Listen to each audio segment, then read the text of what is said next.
भगवंताच्या या अपरंपार लीला आपण सगळेजण श्रवण करत आहोत। वाग्या, मुरळी, श्रीखंडेरायाचा टाक, कोटंबे, लंगर धारण करणारी ही सर्व मंडळी, त्याचबरोबर भगवंताला आपलंसं करण्यासाठी जी काही साधना करायची आहे ती साधना कोणती असावी, कशी असावी याचंही आपण काल वर्णन केलेलं आहे। 30व्या अध्यायामध्ये असं गोड वर्णन आलेलं आहे। मार्तंड मल्हारी प्रसन्न करून घेण्यासाठी काही व्रत वैकल्य सुद्धा सांगितलेले आहेत। ते व्रत वैकल्य जर आपण केले, ते व्रत धारण केले तर आपल्याला महाराज निश्चित त्याची कृपा झाल्याशिवाय राहत नाही। भगवंताचे अनेक व्रत आहेत, एका प्रकारचं व्रत नाही, अनेक प्रकारचे व्रत आहेत।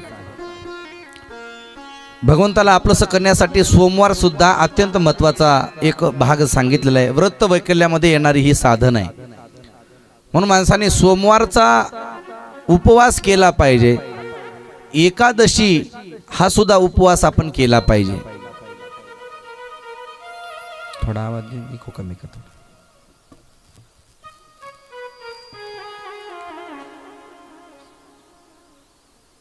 एखादा व्यक्ती जर सोमवार करत असेल, एकादशी करत नसेल, किंवा एकादशी धरत असेल आणि सोमवाराचं व्रत करत नसेल, तर तुकोबराय सुद्धा सांगतायत हे दोन्ही व्रत आपण केले पाहिजे। एकादशी नुसती करून भागत नाही, सोमवारही नुसता एकटा करून भागत नाही, तर हे दोन्ही व्रत वैकल्य करणं हे अत्यंत महत्त्वाचं आहे। तुकोबराय म्हणतात एखादं व्रत करत असेल, एक सोडून देत असेल तर त्याची गती काय होईल हे मला सांगता येत नाही। व्रत एकादशी, व्रत एकादशी, व्रत एकादशी सोमवार न करीसी। व्रत एकादशी, व्रत एकादशी, व्रत एकादशी सोमवार न करीसी। व्रत एकादशी, व्रत एकादशी, व्रत एकादशी सोमवार न करीसी।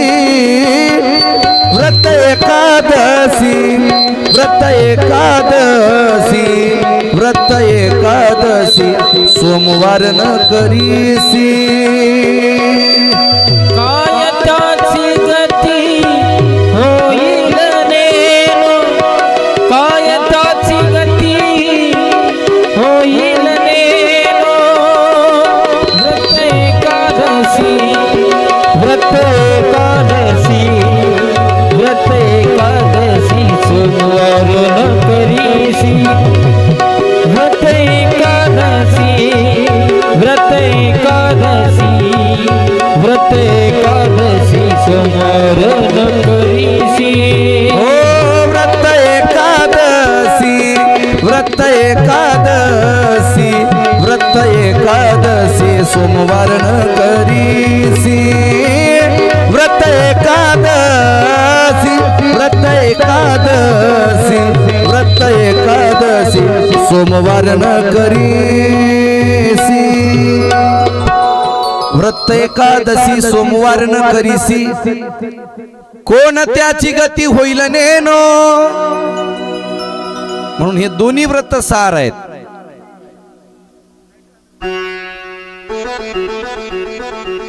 दोन्ही व्रत वैकल्य केले पाहिजे, पण व्रत करत असताना काही नियम सांगितलेत, काही अटी सांगितल्यात। अंगद भाऊ त्या टॉपचा थोडा आवाज वाढव पलीकडच्या।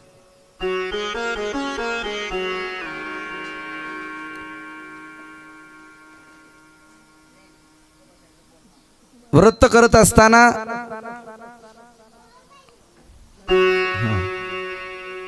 भोंग्याचं नाही येत मला, काय यायला तिकडे।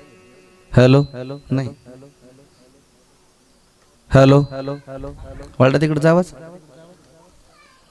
थोडा वाढवा, आणखी वाढवा थोडा, म्हणजे हे वाढलं तर सिटी मारते जवळ असल्यामुळे। ठीक, हॅलो हां, तिकडं माता भगिनी यायला भरपूर आवाज आता। ओके, जमलं, झोपी जाऊ नका आता। येळकोट येळकोट, हां जमलं आता।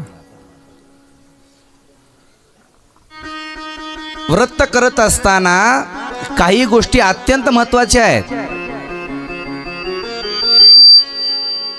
कोणत्या गोष्टी महत्त्वाच्या आहेत? व्रत करत असताना उपवास या शब्दाचा अर्थ आहे, उप म्हणजे जवळ, वास म्हणजे राहणे, देवाच्या जवळ सतत वास करणे, त्याच्या सेवेमध्ये रत राहणे, याला म्हणायचं उपवास. पण आपला उपवास म्हणलं की खाण्यावर जास्त लक्ष आहे. माणसाला एरवी जास्त भूक लागत नाही, पण उपवासाच्या दिवशी मुद्दाम जास्त भूक लागते म्हणतात. चपला काढा सगळेजण पायातले.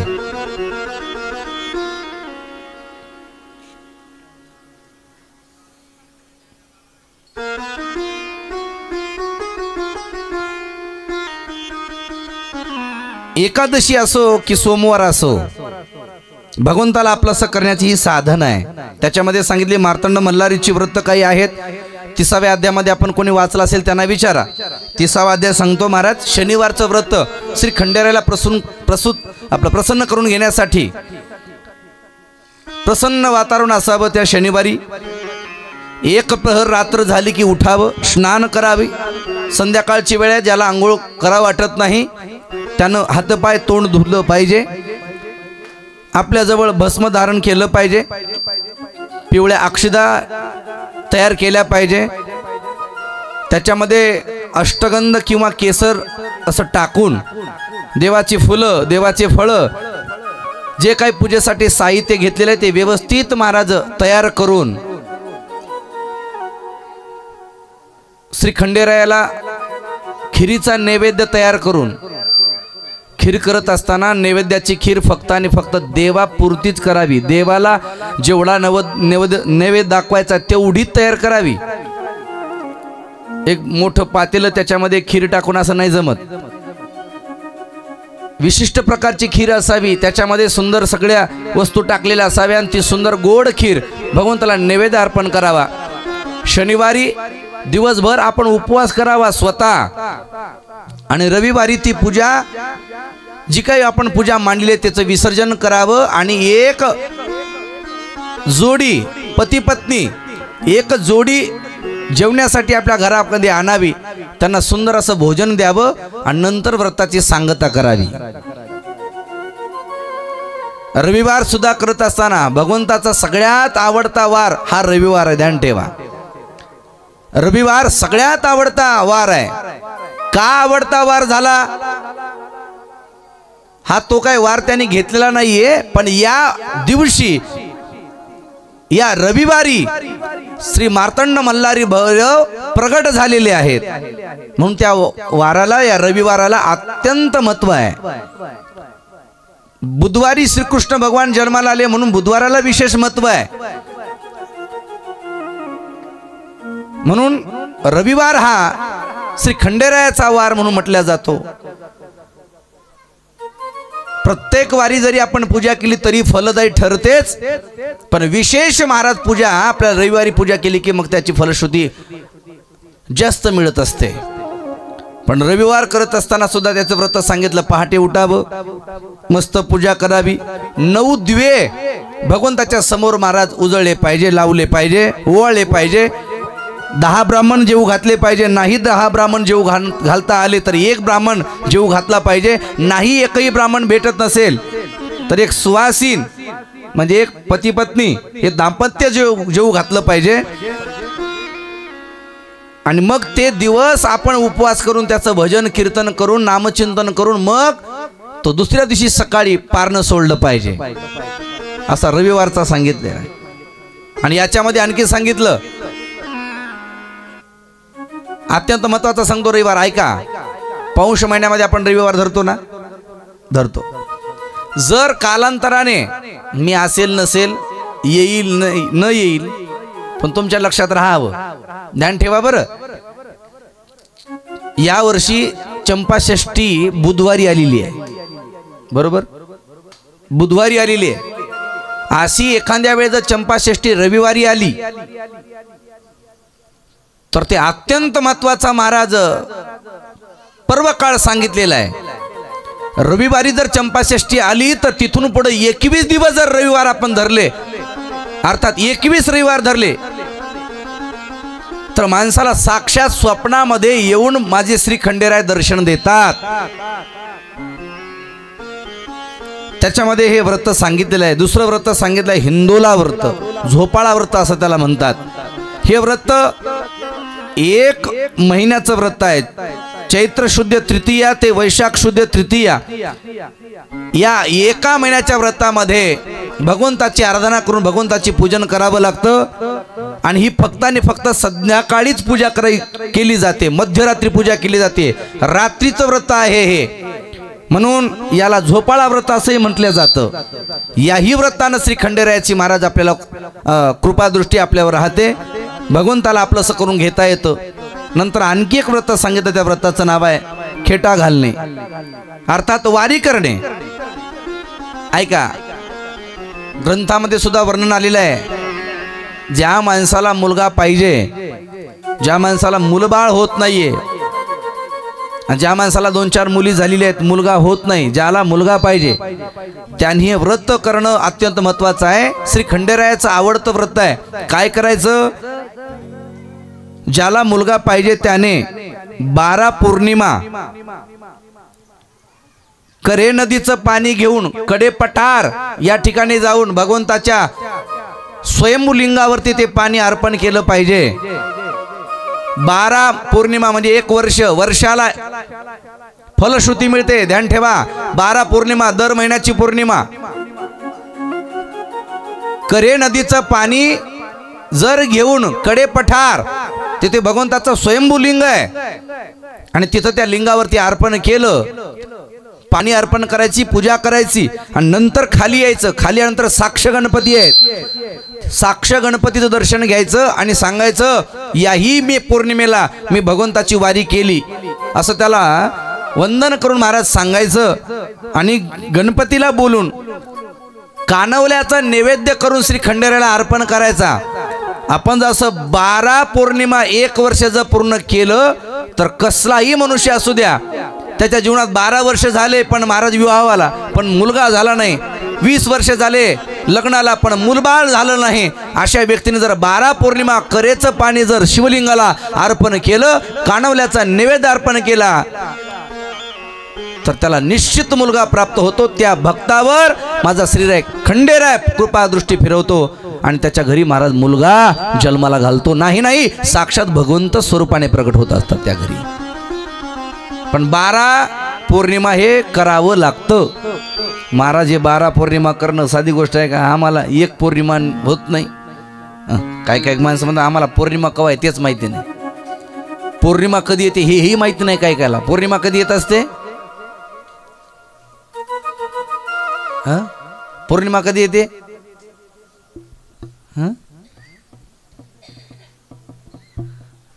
अमावस्या झाली की 15 दिवसाला. हां मला वाटलं अमावस्या झाली लगेच पौर्णिमा येते काय की. अमावस्या झाली की मग 15 दिवस मध्ये गेले की मग पौर्णिमा येते. महिन्यातून किती येतात?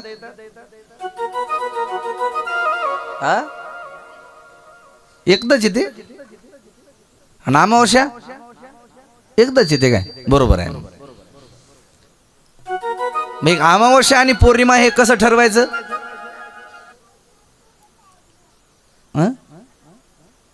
अमावस्या येते, पौर्णिमा येते, मग कसं ठरवायचं?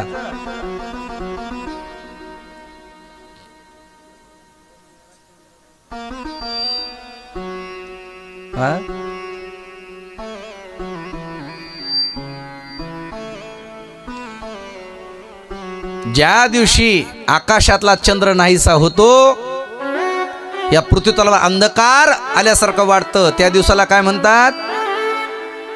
अमावस्या. 16 कळ्यांनी युक्त महाराज चंद्रा देवतेला महाराज प्रखर प्रकाशात ज्या दिवशी पाहता येतं, चांदण्यामध्ये शोभायमान असं महाराज मूर्ती त्याची दिसते आणि त्याचं पूजन करून महाराज आपण वंदन करून त्याच्याकडून महाराज आपण एक शांती शीतलता प्राप्त करतो. शुभ्र पांढरा वर्णाचा तो दिसणारा आणि त्या दिवशी पृथ्वी तलावर एक सुंदर असा प्रकाश किरण टाकणारा, अमृताचा वर्षाव करणारा तो दिवस म्हणजे पण अमावस्या झाली की तिथून पुढं 15 तिथ्या येतात मध्ये. तिथ्या माहिती आहेत का कोणाला? मध्ये 14 तिथी येतात. 15व्या तिथी अमावस्या असते किंवा पौर्णिमा असते. मध्ये 15 तिथ्या येतात. कोणाकोणाला माहिती आहेत का तिथ्या?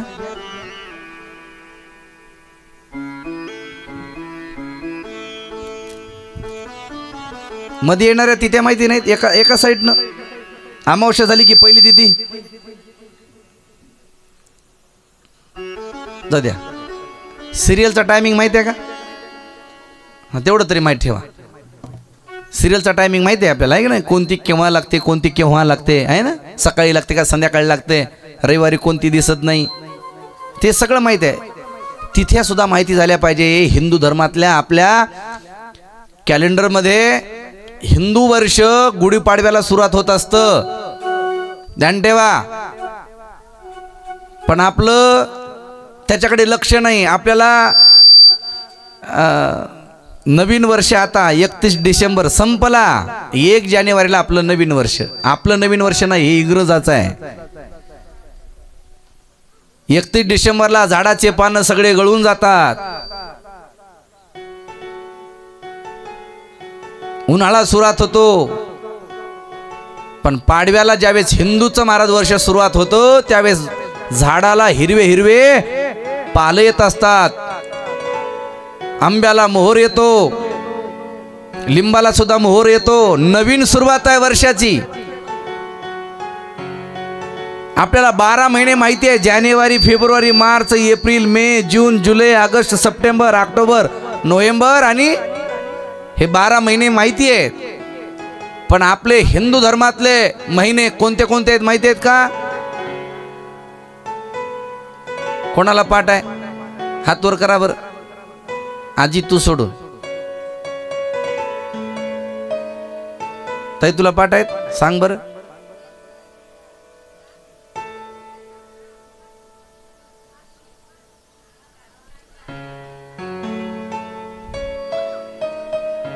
वा वा, बरं आहे बरं आहे. तुला पाठ आहे का दीदी? तू पुढं बसलेली माहिती नाही? इंग्लिश मीडियम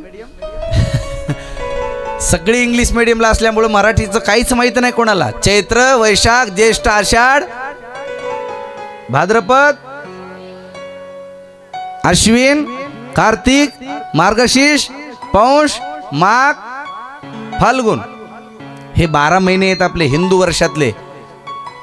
त्याच्यामध्ये आता मी सांगत होतो ना, तिथ्या सुद्धा असतात. अमावस्या झाली की दुसऱ्या दिवशी पहिली तिथी येते, तिचं नाव आहे प्रतिपदा. पुन्हा द्वितीया, पुन्हा तृतीया, चतुर्थी, पंचमी, षष्ठी, सप्तमी, अष्टमी, नवमी, दशमी, एकादशी, द्वादशी, त्रयोदशी, चतुर्दशी आणि पौर्णिमा. पुन्हा पौर्णिमा झाली की पुन्हा प्रतिपदा, द्वितीया. पण आता याच्यामध्ये 2 पक्ष पडतात. 15-15 दिवसाला पक्ष बदलत असतो. हे पक्ष बदलणं वेगळं बरं, हे पक्ष नाही बरं. हे शुद्ध आणि वद्य, कृष्ण पक्ष आणि शुद्ध पक्ष. शुक्ल पक्ष त्याला म्हणतो आपण, वद्य पक्ष म्हणतो आपण, कृष्ण पक्ष म्हणतो. शुद्ध पौर्णिमा, शुद्ध प्रतिपदा. तिथून मला पुढे निघालं की मग 15व्या दिवशी पौर्णिमा येत असते. आणि पौर्णिमा झाली की पुन्हा वद्य पक्ष सुरुवात होत असतो, कृष्ण पक्ष त्याला म्हणतात. आणि अमावस्यापर्यंत कृष्ण पक्ष असतो. आता ही जी चंपाषष्ठी आहे आपली 6व्या दिवशी येणारी, या 6 दिवसामध्ये जास्त पूजन भजन केलं पाहिजे. श्री खंडेराय जास्त लवकर प्रसन्न होतात. आणि श्री खंडेराय मनी आणि मल्लासुराचा वध करून आपल्या भक्तांना महाराज आनंदी करणारे आहेत. भक्तावरचं संकट दूर करून ऋषींना अभयदान देऊन या पृथ्वीतलावर सत्याचा विजय आहे हे दाखवून देण्याचा दिवस म्हणजे चंपाषष्ठी उत्सव आहे. भैरव श्री भैरवनाथ खंडेराय या दिवशी प्रकट झालेले आहेत. यस, श्री खंडोबारायाची भक्ती करत असताना काही विधी सुद्धा सांगितलेले आहेत. तळी भरणे, तळी भरण्याची विधी सुद्धा सांगितलेली आहे. तळी कशी भरावी? एक मोठे तामण घ्यावं, त्यामध्ये 8 पाकळ्याचे कमळ काढायचं, त्याच्यामध्ये भंडाऱ्याच्या पाकळ्या काही रंग टाकून पिवळ्या करायच्या, त्याच्यानंतर तोंडावरती विड्याचे पानं ठेवायचे, उभे करायचे. आपल्याजवळचं जेवढं काही धान्य आहे तेवढ्यामध्ये टाकायचं. खोबरं असेल, भंडार असेल ते टाकायचं, एखादं फळ असेल ते ठेवायचं. आणि विषम संख्येनं 3, 5, 7, 9, 11 अशा सगळ्या व्यक्तीनं महाराज ते तळी अशी उचलायची आणि सगळ्यांनी जयघोष करायचा. येळकोट येळकोट सदानंदाचा. आणि मग त्याचबरोबर श्री खंडेरायाची ड्युटी असते, ती ड्युटी हातात घ्यायची आणि तळ डोक्यावर घेऊन मग तो खाली ठेवावा. आणि मग तो महाराज त्याच्याबरोबर भगवंताला सुद्धा नैवेद्य सुद्धा अर्पण केला पाहिजे. काल आपण बघितलं कांदा वांग एका ठिकाणी करून त्याच्यामध्ये हिरवं मिरचू टाकून टेस्टेड व्यवस्थित करून त्याला काय म्हणायचं, भरीत. आणि भगवंताला पुढं भाकर लागते, त्याला रोडगा असं म्हणतात. तूप टाकून तो रोडगा केला जातो. बाजरीच्या तिकडे करतात, आपल्याकडे बाजरी नाही, आपण काय करतो, रोडगा करतो ना. रोडगा कशाचा असतो, ज्वारीचा. कशाचा असतो आई, हा बाजरीचाच असतो ना. वा धन्यवाद, इकडे बाजरीचाच करतात. रोडगा तयार करून तो नैवेद्य अर्पण केला पाहिजे. ही तळी भरण्याची विधी सांगितली. पण महाराज आम्हाला तळी भरायची आहे, पण आम्हाला सतत सतत श्री खंडेरायाची तळी भरणं शक्य नाही. तर वर्षामध्ये 4 वेळा तरी महाराज तळी भरण्याचा कार्यक्रम आपण केला पाहिजे. ज्यांचं ज्यांचं कुलदैव श्री खंडेराय आहेत, वर्षाकाठी त्याने 4 वेळेस तरी तळी भरण्याचा कार्यक्रम केला पाहिजे. तळी भरलीच पाहिजे. का 4 वर्षाकाठी 4 पौर्णिमा तरी तळी भरली पाहिजे. वर्षामध्ये 12 पौर्णिमा आहेत, पण 4 पौर्णिमा अत्यंत महत्वाचे आहेत. या 4 पौर्णिमेला तळी जरी भरली तरी 12 पौर्णिमा तळी भरण्याचं पुण्य तुम्हाला मिळतं. म्हणून तळी भरण्याचे महत्वाचे 4 दिवस सांगितले वर्षाकाठी. त्या 4 पौर्णिमा कोणत्या कोणत्या आहेत लक्ष देऊन ऐका. मदन अर्थात ज्यावेळेस कामदेवाला भगवंतानी जाळून राख केलं, ती पौर्णिमा म्हणजे चैत्री पौर्णिमा आहे. म्हणून त्या पौर्णिमेला सुद्धा आपण तळ भरण्याचा कार्यक्रम केला पाहिजे. दुसरी पौर्णिमा आहे माघ पौर्णिमा. ज्यावेळेस राहूचा वध केला भगवंतानी, ती पौर्णिमा आहे माघ पौर्णिमा. तिसरी पौर्णिमा आहे पौष पौर्णिमा. पौष पौर्णिमेला एवढं महत्व आहे कारण का ती पौर्णिमेच्या दिवशी श्री खंडेराय आणि म्हाळसा राणीचं महाराज लग्न झालेलं दिवस आहे तो. म्हणून म्हाळसाशी ज्यावेळेस भगवंताने तो महाराज लग्न सोहळा संपन्न केला, तो दिवस म्हणजे पौष पौर्णिमेचा आहे. म्हणून त्या दिवशी सुद्धा तळी भरण्याचा कार्यक्रम आपण केला पाहिजे. आणि शेवटी येते श्रावण पौर्णिमा. श्रावण महिन्यातली पौर्णिमा, या दिवशी तळी भरावी लागते. का, तळी भरण्याचा कार्यक्रम या दिवशी केला पाहिजे. कारण का या दिवशी श्रावण पौर्णिमेला बाणाईशी भगवंतानं विवाह सोहळा संपन्न केलेला आहे. म्हणून 12 महिने जरी आपल्या तळी भरण्याचा कार्यक्रम करता नाही आला तरी चालेल, पण ज्यांचा ज्यांचा कुलस्वामी श्री खंडेराय तरी वर्षाकाठी या 4 पौर्णिमा तरी तळी भरण्याचा कार्यक्रम केला पाहिजे. येळकोट येळकोट सदानंदाचा. दर महिन्याच्या पौर्णिमेला सुद्धा आपल्या तळी भरता येते. जरी तळी भरण्याचा कार्यक्रम आपल्याला करता येत नसेल तर सहज पूजा करून आपण नैवेद्य सुद्धा अर्पण केला पाहिजे. दर पौर्णिमेला श्री खंडेरायाला आपल्या घरून नैवेद्य गेला पाहिजे.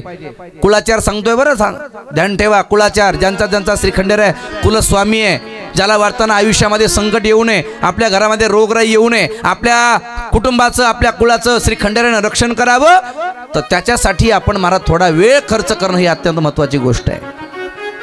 ऐका, दररोज देवासाठी नैवेद्य काढलाच पाहिजे, पण महिन्यात एकदा तरी देवासाठी नैवेद्य आपला मंदिरात आलाच पाहिजे. पौर्णिमेला मंदिरात नैवेद्य आलाच पाहिजे. कोणत्या पौर्णिमेला कोणता नैवेद्य अर्पण करायचा याचंही सुद्धा शास्त्र सांगितलेलं आहे. चैत्र पौर्णिमेला सुवासिक पाणी देवाला अर्पण केलं पाहिजे. वैशाख पौर्णिमेला बुंदीचे लाडू अर्पण केले पाहिजे. ध्यान ठेवून ऐका बरं, लक्षात राहत नाही मला माहित आहे, नंतर यूट्यूबला तुम्ही ऐकून मग करायचं ते, पण लक्षपूर्वक आता ऐका. ज्यांच्याजवळ पेन आहे त्यांनी असं थोडं नोट करून घ्यायचं. चैत्र पौर्णिमेच्या दिवशी सुवासिक पाणी अर्पण करायचं आहे. वैशाख पौर्णिमेला बुंदीचे लाडू देवाला अर्पण करायचे आहेत. ज्येष्ठ पौर्णिमेला जिलेबीचा प्रसाद अर्पण करायचा आहे, आषाढ पौर्णिमेला विडा अर्पण करायचा आहे, विड्याचं पान, श्रावण पौर्णिमेला पोती अर्पण करायची आहे, भाद्रपद महिन्यामध्ये जी पौर्णिमा येते तिला केवडा अर्पण करायचा आहे, आश्विन महिन्यातली पौर्णिमा तिला मसाल्याचं दूध नैवेद्यामध्ये अर्पण करायचं आहे, कार्तिक पौर्णिमेला गव्हाच्या पिठाचे दिवे भगवंताच्या प्रांगणामध्ये मंदिरामध्ये गर्भगृहामध्ये लावले पाहिजे। कार्तिक पौर्णिमेला जर आपण दिवे मंदिरावर लावले तर तुमच्या घरचा अंधकार निवृत्त होतो आणि महाराज तुमच्या घरी असा प्रकाश येतो, अर्थात तुमचे मुलं जर शिकत असतील तर ज्ञान प्रकाश त्याच्या जीवनामध्ये महाराज उत्पन्न होतो, दारिद्र्य निवृत्ती होते, श्रीमंती येते। कार्तिक पौर्णिमेला दिवे अर्पण केले पाहिजे।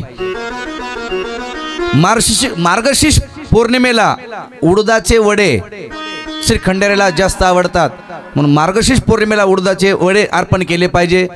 पौष पौर्णिमेला तिळाचे लाडू अर्पण केले पाहिजे। पौष पौर्णिमेला तिळाचे लाडू सांगितलेले आहेत। माघ पौर्णिमेला खीर अर्पण केली पाहिजे। फाल्गुन पौर्णिमेला सोन्याची फुलं अर्पण केले पाहिजे।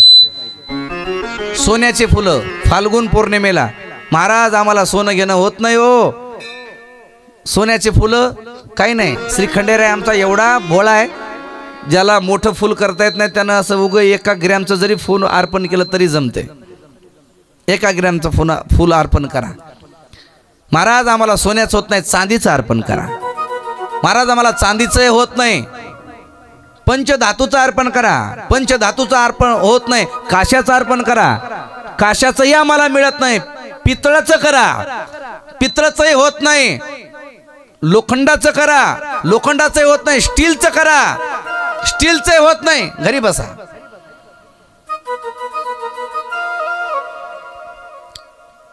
देवाच्या जवळ सोन्याचं फुल अर्पण केलं पाहिजे। जर कुवत नसेल तर चांदी सांगितली, चांदी नसेल तर पंचधातू सांगितले, नाही ते होत नसेल तर स्टीलचं अर्पण कोणतं तरी एक फुल अर्पण केलं पाहिजे। आणि जर याला काहीच होत नसेल तर विनोदान मी म्हटलो घरी बसा, पण घरी बसू नका। ग्रंथकर्ते सांगतात नाराज होऊ नका, त्याच्यासाठी साधं फुल सांगितलंय ते म्हणजे महाराज कोरांड्याची फुलं जर श्री भगवंताला अर्पण केले तरी सुद्धा सोन्याचं फुल अर्पण केल्याचं पुण्य तुम्हाला मिळतं। पण फाल्गुन पौर्णिमेच्या दिवशी महाराज आम्हाला वर्षाकाठी आम्हाला पौर्णिमा 12 सांगितल्या तुम्ही, या वर्षी अधिक महिना येत आहे, अधिक मासामध्ये अधिक पौर्णिमा येते, तिला काय अर्पण करावं? तर अधिक महिन्यामध्ये श्री खंडेरायाला पौर्णिमेच्या दिवशी अननस अर्पण केलं पाहिजे। अननसाचा नैवेद्य अर्पण केला पाहिजे। एवढं जर आपण वर्षाकाठी जर केलं तरी सुद्धा कुलस्वामी प्रसन्न राहतो आणि आपल्या घरी कसलंही संकट येऊ देत नाही। आणि जरी संकट आलं तर ते संकट निवृत्त करतो, धावून पुढे येतो आणि तुमचं दुःख नाहीसं करतो आणि तुम्हाला सुख आणि समाधान प्राप्त करून देतो। येळकोट येळकोट सदानंदाचा। म्हणून ही अत्यंत महत्वाची गोष्ट आहे। चंपाषष्ठी उत्सव, स्कंद षष्ठी असं हिलाही म्हटलं जातं। या मार्गशीर्ष महिन्यामध्ये शुद्ध षष्ठी तिथीला चंद्र शततारका नक्षत्रामध्ये असताना कुंभ राशीत होता आणि रविवार होता। त्या दिवशी श्री खंडेराय अर्थात शिव अवतार मार्तंड भैरव प्रगट झालेले आहेत, म्हणून ही चंपाषष्ठी साजरी करावी लागते। म्हणून चंपाषष्ठीच्या दिवशी जागरण गोंधळ केला पाहिजे। चंपाषष्ठीच्या दिवशी भगवंताला भरीत रोडगा अर्पण केला पाहिजे। यथासंग पद्धतीने आपल्याला काही महाराज भगवंताला वस्त्र नवीन असतील, पुष्प असतील, फळं असतील अर्पण करता येतात, फलदायी ठरतात। ज्याला वर्षभर करता येत नाही त्यांना चंपाषष्ठीच्या दिवशी तरी कुलस्वामीची सेवा केली पाहिजे। म्हणून हा चंपाषष्ठीचा उत्सव आहे। मी सांगितलं पौर्णिमेला रविवारी पुरणपोळीचा नैवेद्य केला पाहिजे। ज्याला पौर्णिमेला नैवेद्य होत नाही, ज्याला आठवण राहत नाही, त्यानं चंपाषष्ठीच्या दिवशी तरी श्री खंडेरायाला पुरणपोळीचा नैवेद्य अर्पण करावा। नुसतं घरीच खाला करत जाऊ नये, देवाला सुद्धा अर्पण करण्यासाठी पुरणपोळीचा नैवेद्य करावा। हे मध्ये कोणच काढले की महाराज मला माहिती नाही, आता आम्ही एवढं वाचलंय पण कुठं सुद्धा लिहिलेलं नाही बा बोकुड अर्पण करा म्हणून, कुठंच नाही महाराज। पुरणपोळीचा नैवेद्य सांगितलेला आहे, पुरणपोळीचा नैवेद्य अर्पण केला पाहिजे, भगवंत संतुष्ट होतो महाराज। रोडगा भरीत अर्पण करावं, भगवंत संतुष्ट होतो। मी सतत सांगत असतो तुम्हाला जेवढं होतं तेवढं जास्त करा, जेवढं होतं तेवढं करा. तुमच्याकडे महाराज पैसे जास्त नाहीत, जास्त भानगडीत पडायचं नाही, जास्त कर्ज काढून सुद्धा पूजा करायची गरज नाही. आपल्याजवळ जेवढं आहे तेवढं करत राहा. ज्या ब्राह्मणाची कुवत नव्हती, त्यानं द्रव्य आपल्याजवळ काहीच नव्हतं म्हणून रोडगा तयार केला, तरी सुद्धा तो देवानं मान्य केलेला आहे. म्हणून आपल्याला जेवढं काही घडतं तेवढं आपण देवाला दिलं पाहिजे. सप्त्यामध्ये श्री खंडेरायाचा उत्सव एवढा सुंदर आहे. चंपाषष्ठीचा उत्सव आपल्या गावामध्ये 7-8 दिवस महाराज आनंदाचा पूर आहे. अन्नदान आहे, नामचिंतन आहे, ज्ञान यज्ञ आहे. म्हणून एकदा तोंडचीसाठी सप्ताह कमिटी मंडळासाठी एकदा जोरदार अशा टाळ्या वाजवा. चंपाषष्ठीचा उत्सव हे नवरात्र उत्सव श्री खंडेरायाचा आहे. म्हणून या नवरात्रामध्ये या चंपाषष्ठी 6 दिवस घटस्थापनेपासून चंपाषष्ठी पर्यंत नित्य त्याच्या सेवेमध्ये राहिलं पाहिजे. मग काही आमचे अन्नदाते रोज भंडारा करतात. इथे भंडारा या सप्त्यामध्ये, या षष्टीमध्ये, या चंपाषष्ठीच्या उत्सवामध्ये जो अन्नदान करतो त्याचे अनेक कुळ पवित्र होतात. त्या कुळाचं रक्षण करणारा श्री खंडेराय आहे. आतापर्यंत जरी त्यांच्या कुळामध्ये अन्नदान कोणी केलं नसेल, पण त्यांचा उद्धार करण्याची पावर या चंपाषष्ठी उत्सवामध्ये जो अन्नदान करतो, जो इथं वित्तदान करतो, त्या पुण्याच्या बळावर अनंत कोटीचं फळ त्याला मिळतं. आणि आतापर्यंत आलेल्या त्याच्या 7-8 पिढ्या महाराज उद्धारून जातात. या चंपाषष्ठीच्या उत्सवामध्ये अन्नदान जो करतो तो एवढा भाग्यवान होतो. त्याला आपलंसं करतात श्री खंडेराय. म्हणून जेवढे काय अन्नदाते आहेत त्यांच्यासाठी एकदा जोरदार टाळ्या वाजवा. म्हणून ज्याला अन्नदान घडत नाही ना, त्यानं एक डब्बा तेल दिलं पाहिजे, एक पिपा तेलाचा, एक कट्टा तांदळाचा, एक कट्टा साखरेचा. जरी चंपाषष्ठीमध्ये पंक्ती असतील, महाराज पंक्ती फुल झाल्यात, पण तुम्हाला अन्नदान करायचंय, काही करू नका. इथं मंदिरामध्ये दिवा लावण्यासाठी तेल आणून देत चला. एकदा डबा देणं होत नाही, 2-2 किलो आणून देत चला. होईल तेवढी त्याची कुलस्वामी आहे, तो तुमचं रक्षण करणार आहे. त्याच्यासाठी तुम्ही काम करणं हे अत्यंत महत्वाचं आहे. महाराज माझी परिस्थिती नाही हो, मी काही देऊ शकत नाही. तू काही देऊ नको. एक काम कर, तुझ्यापाशी धन नाही ना द्यायला, तुझ्यापाशी देवानं तन तरी दिले का नाही? तन शेतातलं नाही, तन म्हणजे शरीर. या शरीराने इथं मन लावून काम कर, धन दिल्याचं पुण्य तुला मिळतंय. इथं यायचं तन मन अर्पण करून. महाराज जे धन अर्पण करतात ना, चांगली गोष्ट आहे. तुम्हाला धन अर्पण करता येत नाही, मग तुम्ही काय करा, इथं मनही देवाला अर्पण करा आणि तनही देवाला अर्पण करा. पंक्ती वाढवायच्या, जेवण झाले सर्वांचे पात्र उचलायचे, पात्र उचलून टाकले, हा मंडप झाडून काढायचा. मंडप झाडून टाकला, आता हरिपाठ सुरुवात होणार आहे. चटया यात्रायच्या. कथेच्या अगोदर वर आलं पाहिजे, हे सगळं मंदिर झाडून काढलं पाहिजे सगळं. इथं अन्नदान केल्याचं पुण्य तेवढंच आहे. इथं पत्रवाळ्या जरी टाकल्या उचलल्या तरी त्याचं पुण्य तेवढंच आहे. तुम्हाला धन देता येत नाही ना, मग मन तरी द्या. इथं मला तेही करता येत नाही, पहिली पंगत जेवत जाय, तेवढं तरी जमतंय. तेही जमत नाही, गुणानं बस. मग वाटतासाने महाराज भगवंताची सेवा करा. बस काही करू नका. बसल्या ठिकाणी नामचिंतन करा, बसल्या ठिकाणी टाळी वाजवा, बसल्या ठिकाणी त्याचं भजन करा. बस भगवंताचा कृपा आशीर्वादही तुम्हाला प्राप्त होतो. आणि इथं येऊन महाराज टाळी वाजवले की त्याचंही पुण्य दुगणित झाल्याशिवाय राहत नाही. म्हणून इथं बसून त्याचं भजन केलं पाहिजे, त्याचं चिंतन केलं पाहिजे. दुःख दारिद्र्य यातना संकट असलेली निवारण करणारी ही देवता श्री खंडोबाराय आहे. शिव मार्तंड मल्हारी अवतार आहेत. म्हणून महादेवाची सेवा, श्री खंडेरायाची सेवा आपल्या जीवनात झालीच पाहिजे. ज्याच्या जीवनात श्री खंडेरायाची सेवा नाही, ज्याच्या जीवनात भोल्या शंकराची सेवा नाही, ज्याच्या जीवनात कोणत्या देवाचं भजन नाही, पूजन नाही, त्याचं आयुष्य, त्याचा देह काही कामाचा नाही महाराज, काहीच उपयोगाचा नाही. मग असे माणसं जन्मले काय, राहिले काय, मेले काय, काही फरक बसत नाही. यायला फक्त महाराज फक्त माणूस जन्माला आलेत म्हणून माणसं म्हणायचे, पण ज्याच्या मुखाला देवाचं नामचिंतन नाही, खरे ते माणसं नाहीतच, त्यांना प्राणी म्हणायला काय हरकत नाही. काहीच कळत नाही. पशु काय पाप पुण्य जाणती, उत्तम मध्यम भोग भोगती. काहीच उपयोगाचं नाही. उठायचं, नित्य उठून या खावयाची चिंता. उठलं, आंघोळ कराव, देवपूजा कराव, देवाचं नामचिंतन करावं, अजिबात काही नाही. उठलं की सुटलं फक्त आणि फक्त अण्णन पप्पो. काय केलंय जेवायला, काय केलंय जेवायला. मी कधी कधी विधान म्हणत असतो, एक व्यक्ती संध्याकाळी जेवला आणि असा पलंगावरती बसला, बायकोला म्हणला, अगं काय तुझ्या हातची भाजी खरंच लयच भारी चटकदार झाली म्हणे, लय भारी. 2 भाकरी खाणारा मनुष्य 3 भाकरी खाल्ल्या म्हणे, काय काय चव आहे तुझ्या हाताला, काय सुंदर भाजी केली म्हणे. तोंडचीला 7 दिवस होतो पण एवढी सुंदर भाजी मला लागली नाही म्हणे, भेटली नाही म्हणे. तुझ्या हाताला चवच आहे, वा काय टेस्टेड भाजी केली असं म्हणतो. हात पुसतो, असं बसल्या बसल्या पुन्हा म्हणतो, सकाळी कोणती भाजी करणार आहेस. आमचे गुरुजी म्हणतात, अरे पहिली बाहेर तर काढ, जिरू तर दे आधी, ते पचू तर दे आधी. एवढी खाची चिंता आहे, पण त्याला याची चिंता नाहीये. चंपाषष्ठी उत्सव सुरुवात झालाय, गावात एवढे कथा कीर्तन चालू आहेत, आपण एक दिवस तरी कथेला गेलं पाहिजे. एवढा उत्सव सुरुवात आहे, आपण गेलं पाहिजे, काहीतरी आपल्याकडून सेवा घडली पाहिजे.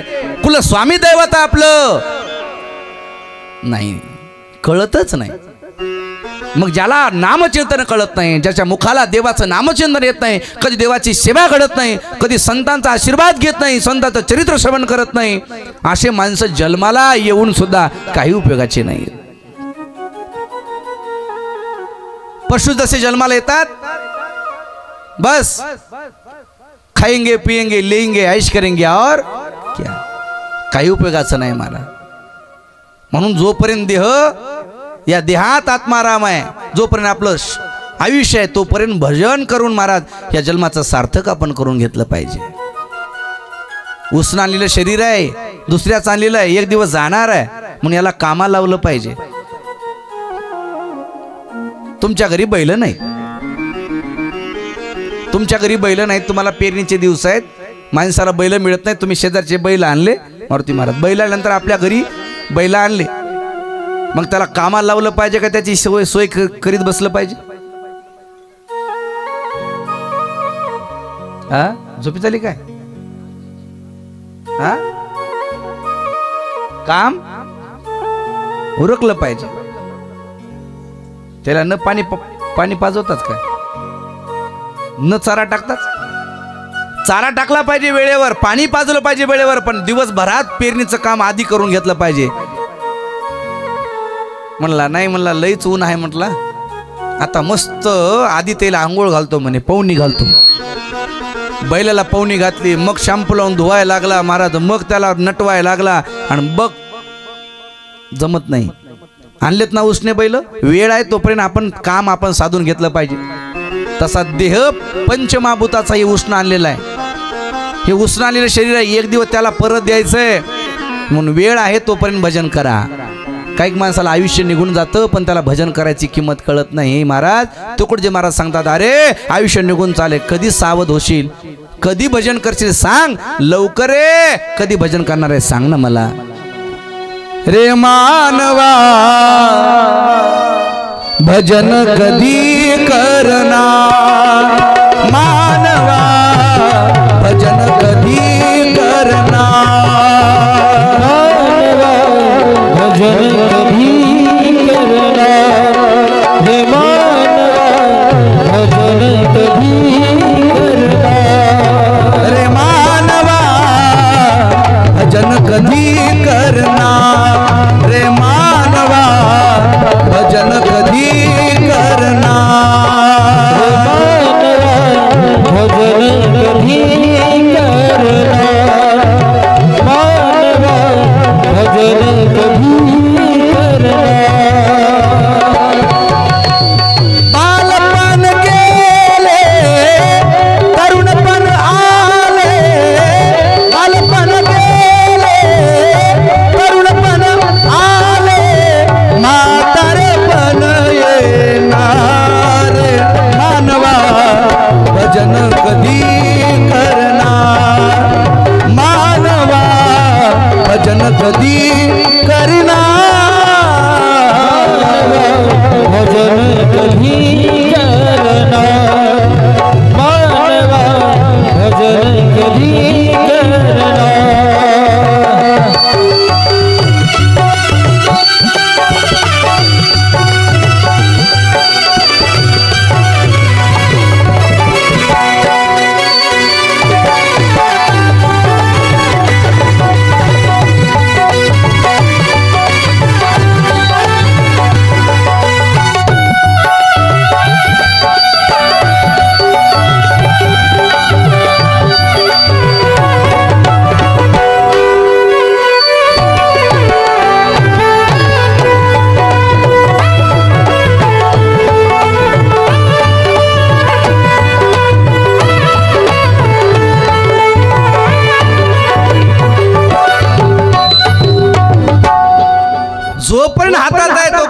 करा।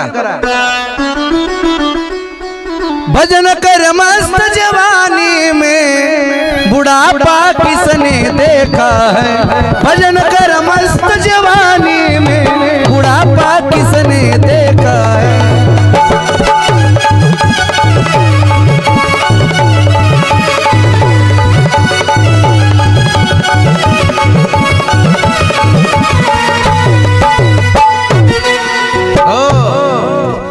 बुढ़ापा किसने देखा है, म्हातारपण कोणी बघितलंय? हॅलो, बघितलं का म्हातारपणी? काय काय माणसाला म्हणलं ना आम्ही भजन करा, वारीला चला, ते लोक आम्हालाच म्हणतात भाऊ महाराज आता काय वारी करायचं आमचं वय आहे का? काय काय लोक म्हणतात महाराज या जन्मात मस्त आयुष करायची, मस्त फिरायचं, मस्त खायचं प्यायचं, आणि दुसरा जन्म सेपरेट भजनासाठी घ्यायचा. तुझ्या बापान ठेवलाय वर, तुझ्या हातात काय सांग बरं? दुसरा जन्म मानवाचाच मिळेल याची गॅरंटी आहे का? नाही, काही गॅरंटी नाही. आणि संकट समयचा देवानं तुम्हाला तारावा असं वाटत असेल तर त्याच्यासाठी महाराज दुःखात सुद्धा सुखात सुद्धा त्याचंच आपण भजन केलं पाहिजे. काय लोक म्हणतात महाराज मी घाबरत नाही, मला काही हो द्या, माझा नातू लय भारी मोठा आहे, ती येते काय त्याला शेंबूड काढायचं कळलं, ती येत असे. काय काय म्हणतात महाराज माझी बहीण लई श्रीमंत आहे. अरे बहीण श्रीमंत आहे, राख्या पौर्णिमेला तू पैसे जास्त देतोस म्हणून येत असते ती.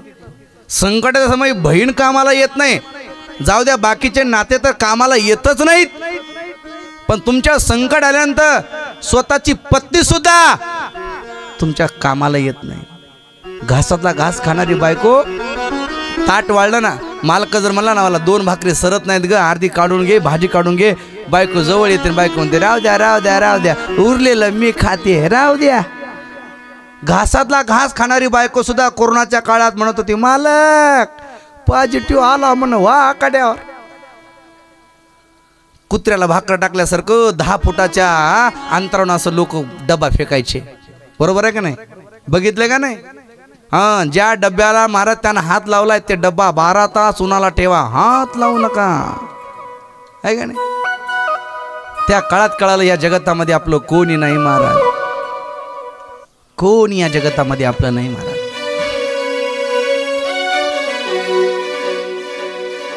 नाही नाही नाही, बाकीचे नातं द्या सोडून, आपली बहीण सुद्धा आपली नाही, आपला भाऊ सुद्धा आपला नाही महाराज, बायको नाही नाही, माय बाप सुद्धा आपले नाहीत, बाकीचे मित्र मैत्रीण द्या सोडून. नाही रे नाही कुणाचे कुणी, नाही रे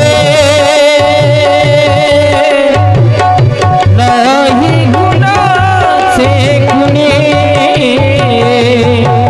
नाही रे नाही कुणाचे कुणी, नाही रे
एका जनार्दनी मणिधरा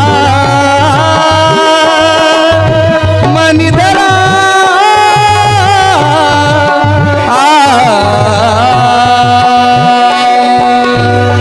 हरि भजनाची गोडी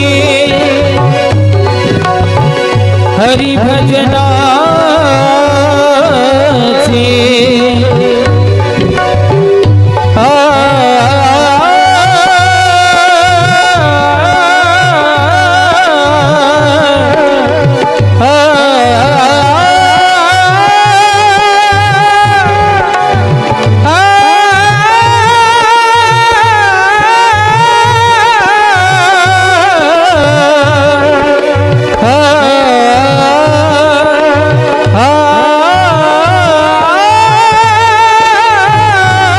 हरि भजनाची गोडी एका जनार्दनी मणिधरा हरि भजनाची गोडी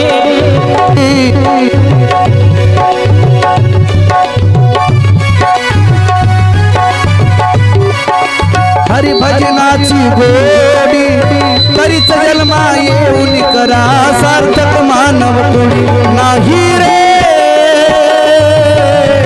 नाही कुणाच कुणी नाही रे जय हो नाही कुणाचे कुणी नाही रे हो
येळकोट येळकोट म्हणून या जगतामध्ये आपलं कोणीच नाही महाराज. मग संकट समय जर देवानं आपलं रक्षण करावं असं वाटत असेल तर त्याच्यासाठी आपण भजन केलं पाहिजे. म्हणून किती मोठा भाऊ असला किती मोठा जरी महाराज बाप असला किती मोठा जरी पाहुणा असला तरी संकटाच्या समयी महाराज ते तुम्हाला कोणीच सुद्धा तारून नेणार नाहीयेत. मग संकट समयी महाराज तुमचं रक्षण करणारी देवता ते म्हणजे माझे भोले शंकर आहेत, ते म्हणजे माझे मार्तंड मल्हारी आहे, ते म्हणजे माझा सखा पांडुरंग आहे.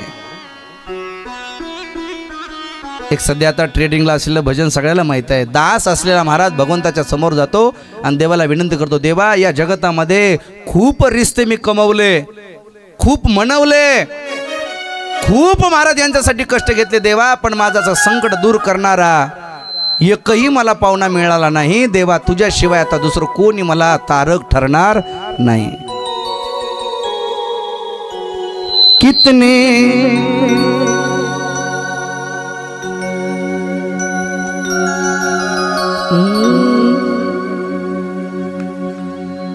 तीन बाण के धारी तीनों बाण चलावो ना,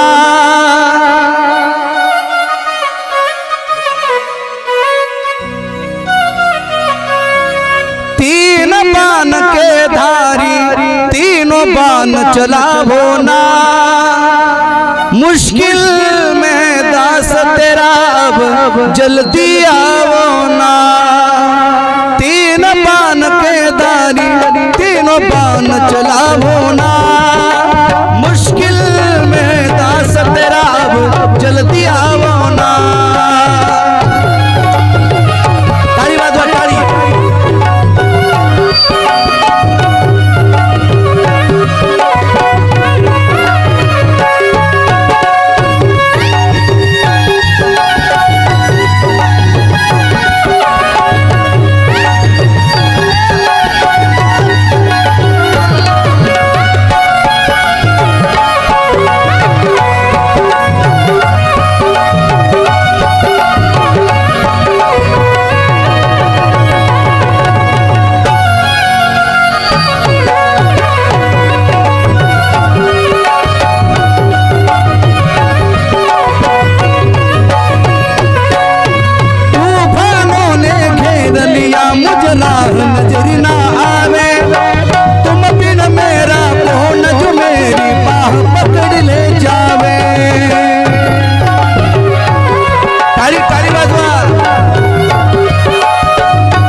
या जगतामध्ये महाराज कितीही कोणावर तुम्ही जीव लावा आणि कितीही तो मोठा जरी व्यक्ती असला तरी तुम्हाला संकट समयी तारून नेणारा एकच भगवंत आहे, त्याच्याशिवाय दुसरा कोणता सोयरा नाही.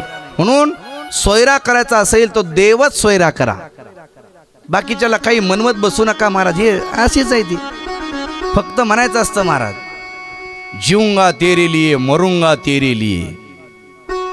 काही म्हणतात ना माणसं, तुझ्या केसाला धक्का तर माझ्या जीवाला धक्का. काही माणसं म्हणतात प्रेमामध्ये काही माणसं बोलत राहतात, पण हे फक्त बोलण्यापुरते नाते आहेत. संकट समय कोणी नसतं महाराज. कसमे वादे प्यार वफा सब बातें हैं बातों का क्या, कोई किसी का नहीं रे प्यारे, कोई किसी का नहीं रे प्यारे, बातें हैं बातों का क्या, कसमें वादे प्यार वफा सब बातें हैं बातों का क्या,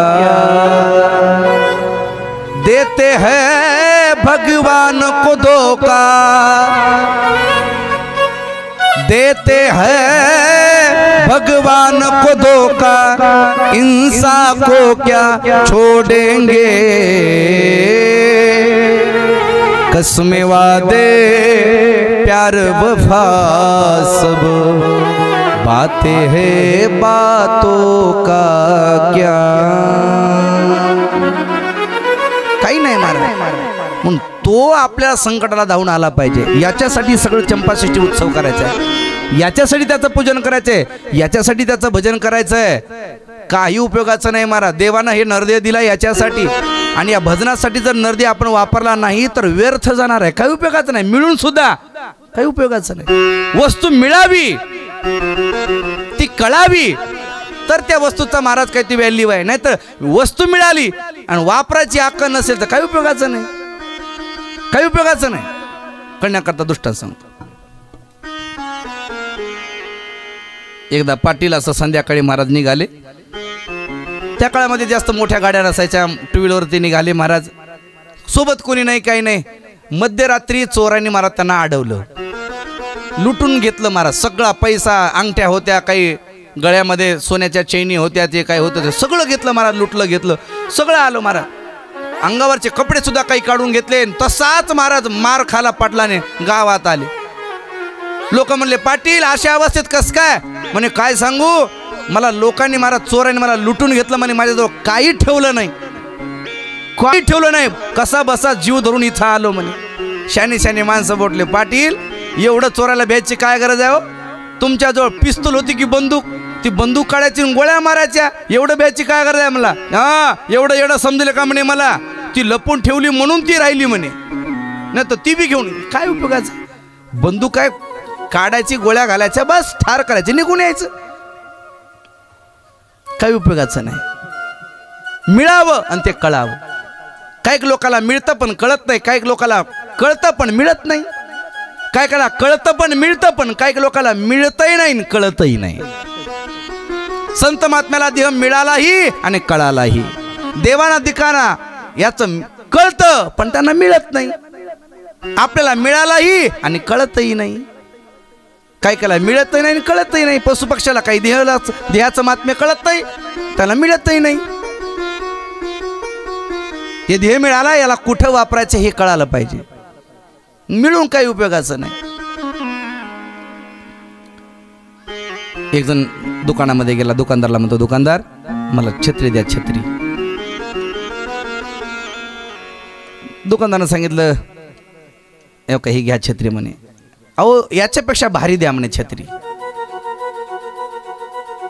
दुसरी छत्री टाकली. याचा भाव काय?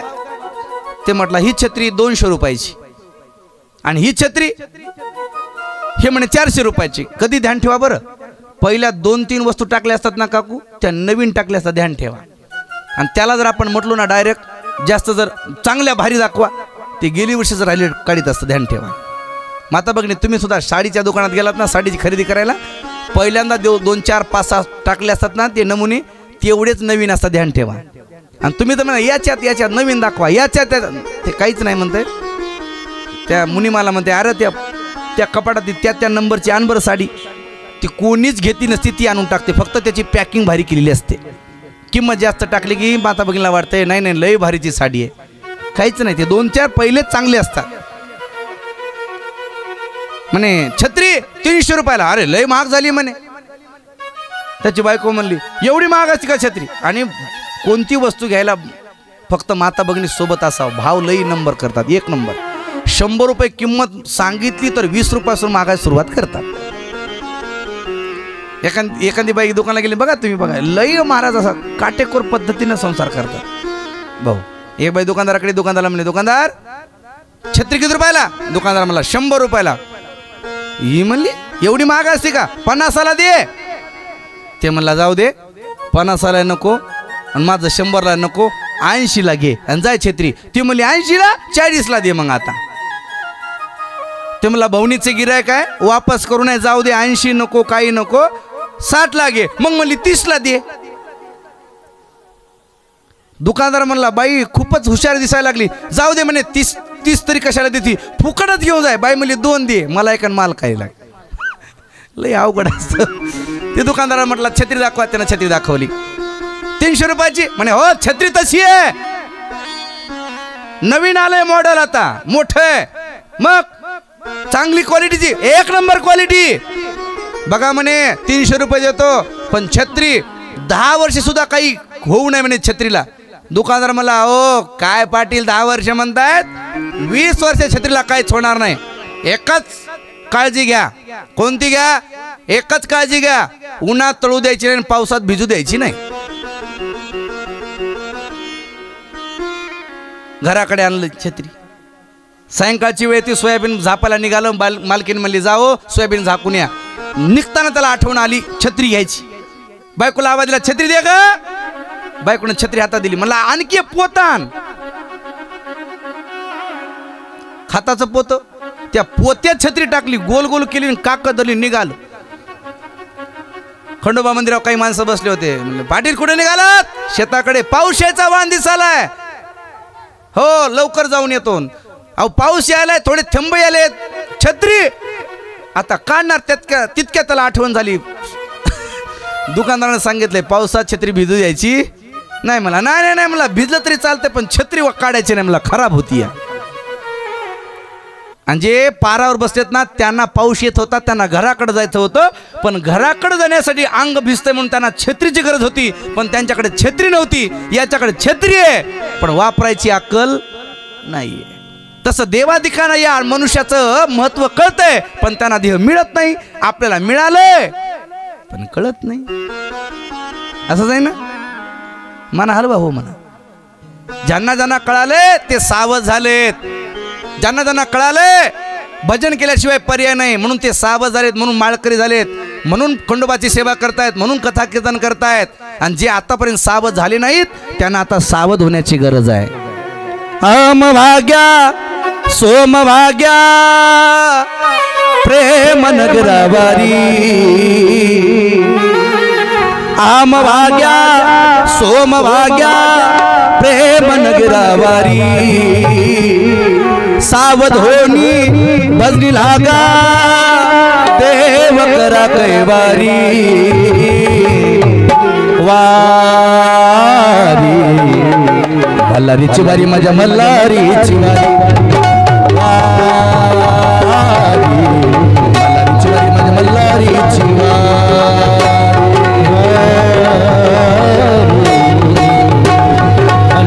वारी माझ्या मल्हारीची वारी. मल्हारीची वारी मल्हारीची वारी.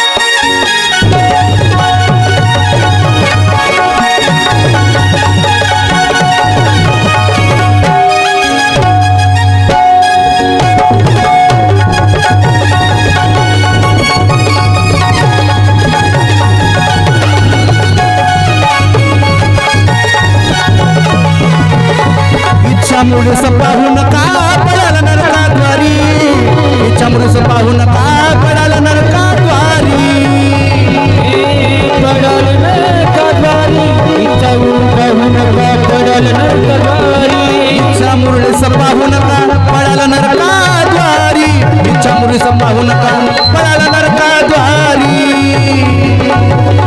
इच्छा पुरुष पाहू नका पडाला नरकाद्वारी इच्छा पुरुष पाहू नका पडाला नरकाद्वारी बुदली ज्ञान दिवटी वदना महाद्वारी बोध बुदली ज्ञान दिवटी उदला महाद्वारी उदला महाद्वारी मल्हारीची वारी माझ्या मल्हारीची वारी मल्हारीची वारी माझ्या मल्हारीची वारी मल्हारीची वारी माझ्या मल्हारीची वारी मल्हारीची वारी माझ्या मल्हारीची वारी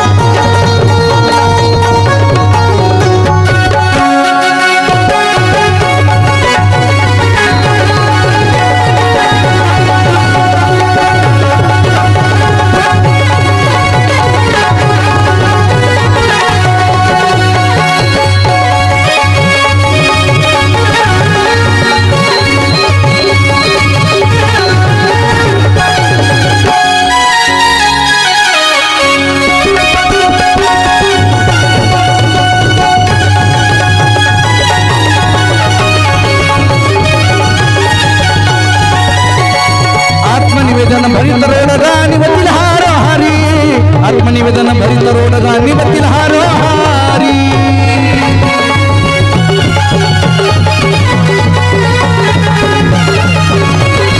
आत्मनिवेदन भरित रोडगा निवतील हार हारी आत्मनिवेदन भरित रोडगा निवतील हार हारी एका जनादरी खंडेराय देवर तुमची वारी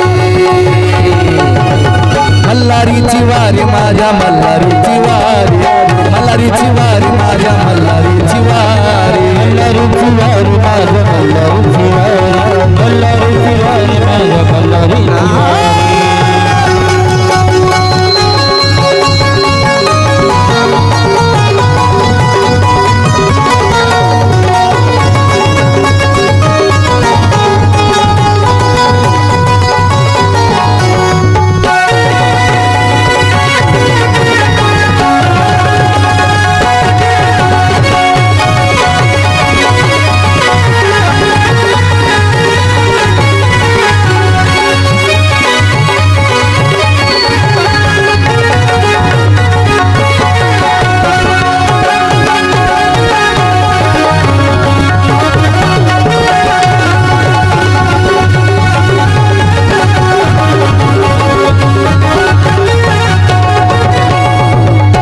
येळकोट येळको सदानंदाचा आवाज आज कमी आलाय उपा धरलाय का आज उपा धरलाय का बरं बरं सोमवार असल्यामुळे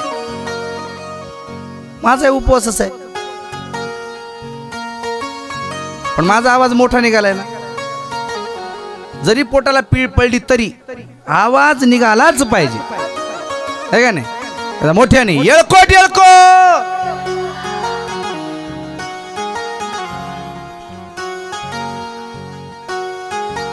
तिकडे भाऊ आवाज आला का डिगू भाऊ आवाज येणार झाला ना तो का ते सगळे म्हणायत पोरं तिकडे नाही म्हणत तो का बघा आता हा जेवला नाहीत मन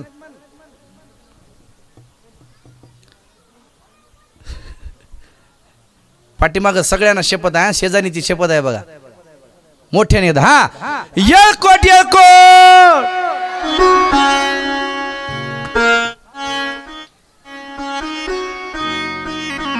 एकही बोट मोडलं नाही माझं ते असं केल्यानंतर माया केल्यानंतर असे कडकड कडकड बोट मोडतात म्हण बाबा मोडतात नाही पण एकही बोट मोडलं नाही याचा अर्थ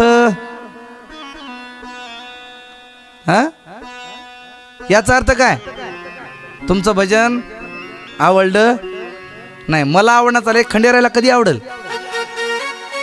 याचा डबल येतात येळकोट येळकोट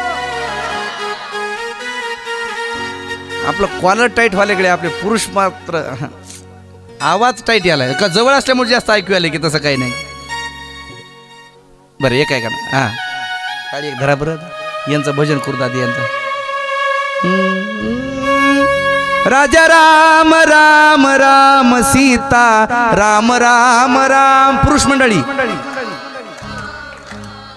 सगळे पुरुष तिकडे पाठीमागे बसलेले, जेवढे पुरुष आहेत त्याने सगळ्यांनी म्हणा.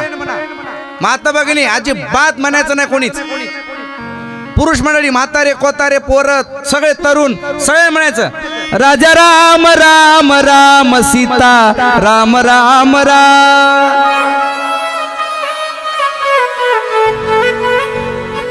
हो राजा राम राम राम सीता राम राम राम. राजा राम राम राम सीता राम राम राम.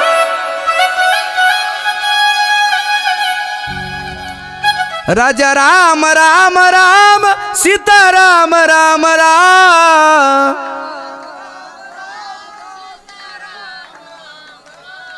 रे रे रे रे.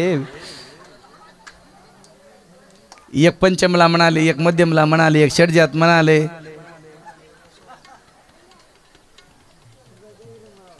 बघा आता आमच्या माता भगिनी बघू. माता भगिनी रेडी आहेत का तुम्ही? रेडी आहेत का? बैठेंगे सावधान असं. हा आणि असं तयारीने भजन म्हणायचा. आमचा पराजय झाला पाहिजे, आवाज तुमचा मोठा आला पाहिजे. हा बघूत आपण. नामदेव जनाबाई नामदेव जनाबाई.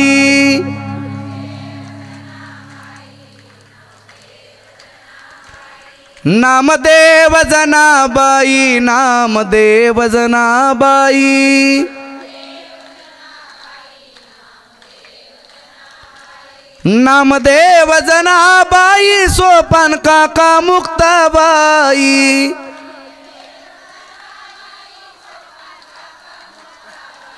दोघीचं इकडचं तिकडे एकदाच यावं तुमचं.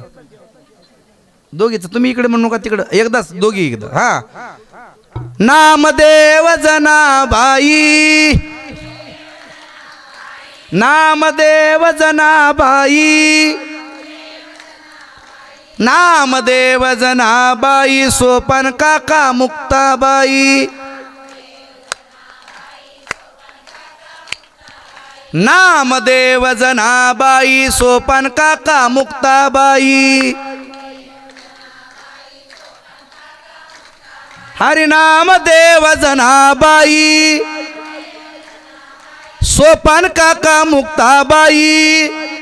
पाठीमाग नामदेव जनाबाई सोपान काका मुक्ताबाई. टाळी वाजवा टाळी. हा नामदेव जनाबाई. वा वा. सोपान काका मुक्ताबाई. हा नामदेव जनाबाई सोपान काका मुक्ताबाई. टाळी टाळी. नामदेव जनाबाई. गंगा काकू म्हणीत नाही.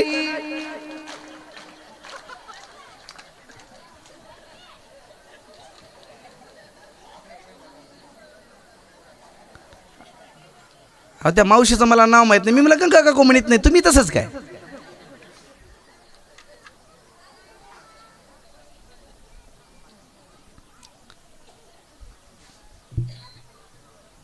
पण खरं सांगा मंडळी, काका कोणाचा आवाज मोठा आला? महिलांचाच मोठा आहे. म्हणूनच 1500 येते, 500वर जाऊ आपण. येळकोट येळकोट सदानंदाचा चंद्र होता. तर या दिवशी काय करावं? चंपाषष्ठीच्या दिवशी तर पुरणपोळीचा नैवेद्य करावा, भरीत रोडगा तयार करावा. ज्याला वर्षभर सेवा करता येत नाही त्यांना चंपाषष्ठीच्या दिवशी काय करावं हे सांगतोय, ध्यान ठेवा. परवाच्या दिवशी 10 ब्राह्मण जेवू घालावे. जर 10 ब्राह्मण मिळत नसतील, घडत नसतील, तर 1 ब्राह्मण जेवू घालावा. जर ही घडत नसेल तर 1 शिव आणि पार्वती समान असलेले महाराज 1 दाम्पत्य जेवू घालावे, जोडी जेवू घालावी. स्वतः उपवास करायचा आहे पण त्यांना जेवू घालायचं आहे. या व्रताला हवन अजिबात काही गरज नाहीये. काय करावं आणखी तर कुत्रेश्वर भगवंताला जीव घातलं पाहिजे. त्या दिवशी कुत्र्याला सुद्धा नैवेद्य टाकला पाहिजे. काळ्या मुंग्यांना रवा आणि साखर टाकली पाहिजे. असा जर आपण विधी केला तर श्री खंडेराय आपल्यावर प्रसन्न होतात आणि आपल्या कुळाचं रक्षण करतात. चंपाषष्ठीच्या दिवशी आपण केलं पाहिजे. हे भगवंत साकडं आपलं निवारण करत असतो. दुःख निवृत्तीचं साधन हे साधे साधे वर्म आपल्याला सांगितलेले आहे. श्री खंडेराय कोणाकोणाच्या महाराज पाठीमागे धावून जातोय, भक्ताचं कोडस सोडवतोय. फक्त त्याला आत्मीयतेनं हाक मारली पाहिजे. गेल्या वर्षी आपणही कथा ऐकली शिव महापुराण कथेमध्ये. भोला भंडारी सुद्धा महाराज सगळं दान देऊन टाकतो भक्तासाठी, काही ठेवत नाही. भोला भंडारी तसा आहे ना, तसाच मार्तंड मल्हारी आहे. भोला भंडारी मार्तंड मल्हारी हा एकच आहे, त्याचाच अवतार आहे. खोल दिया भंडार कासे वाले ने, कर दिया माला माल कासे वाले ने.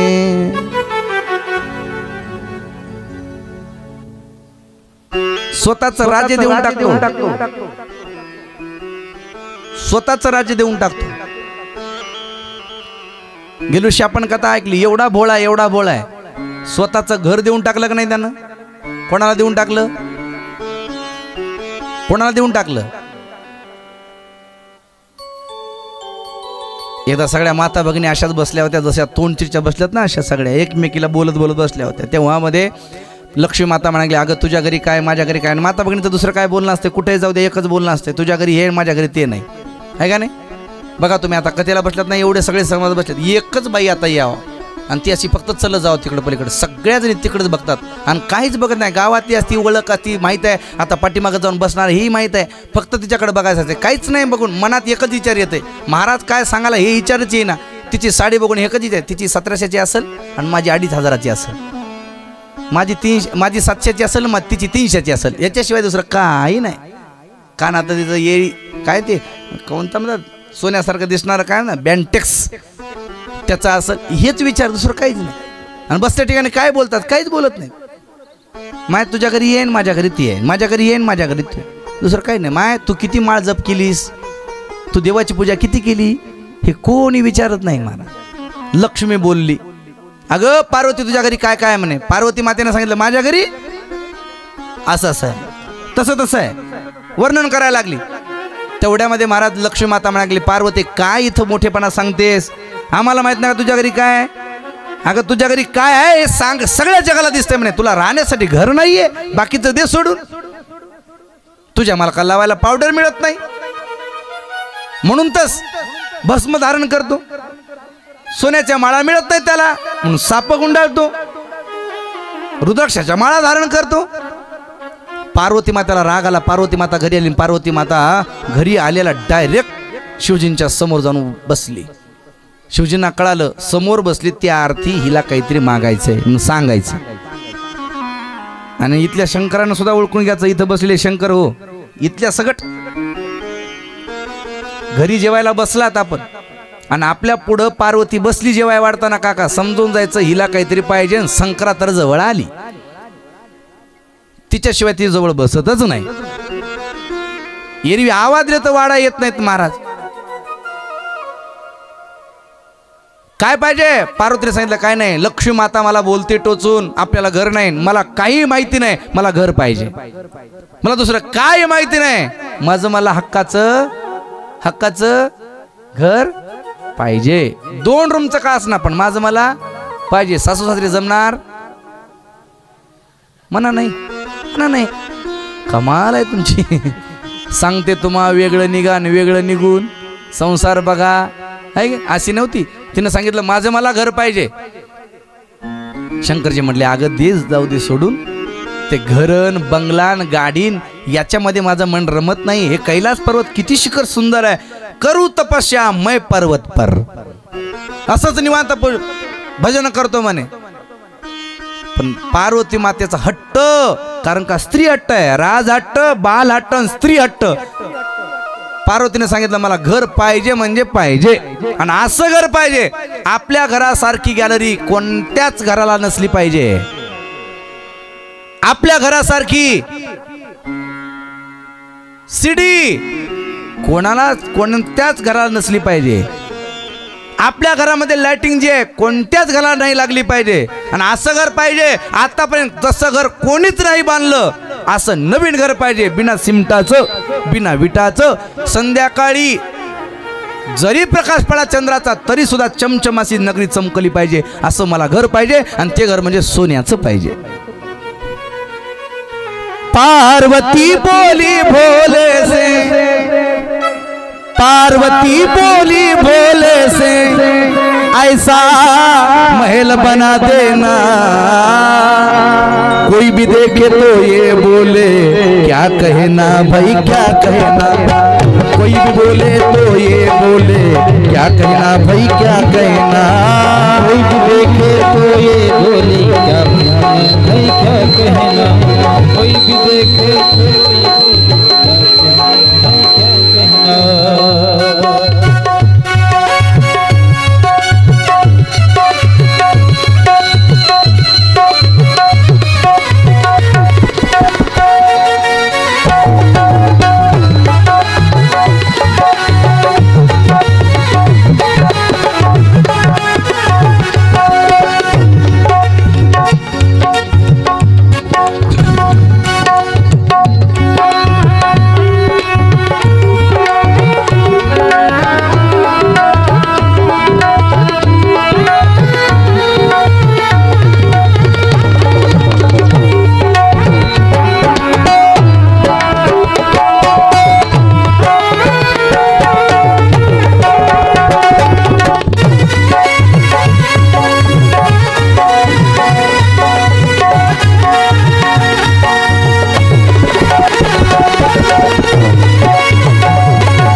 पार्वती से बोले भोले तेरे मन में धीर नहीं, धीर नहीं मेरे मन में धीर नहीं, उन ऊंचे महलों में रहना ये अपनी तकदीर नहीं, ये अपनी तकदीर नहीं, ये अपनी तकदीर नहीं, करूँ तपस्या मैं पर्वत पर,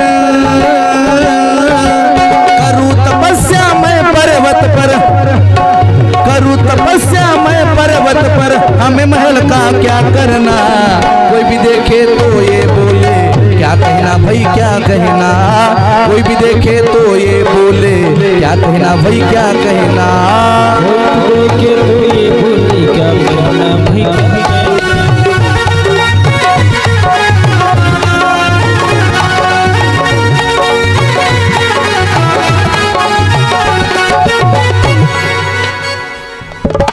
फक्त जागा सोडा सोडा सोडा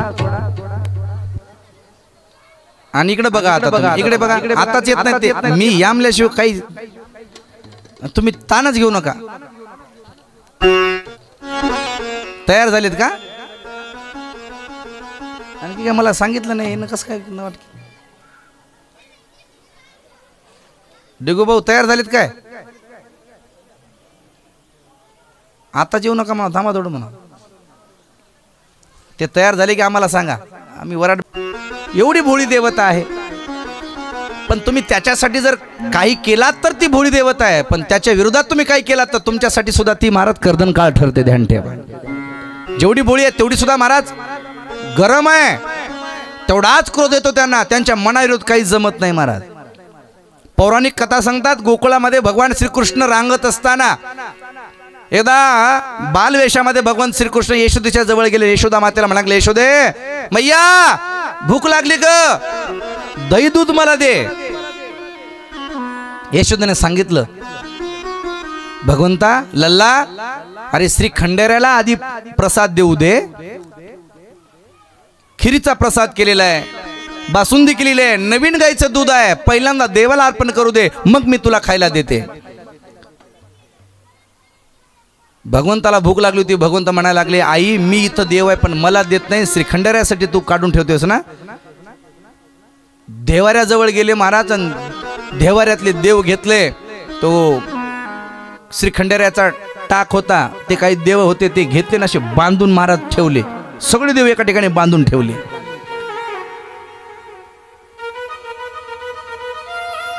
आणि भगवंताचा नैवेद्य कृष्णानेच खाऊन टाकला.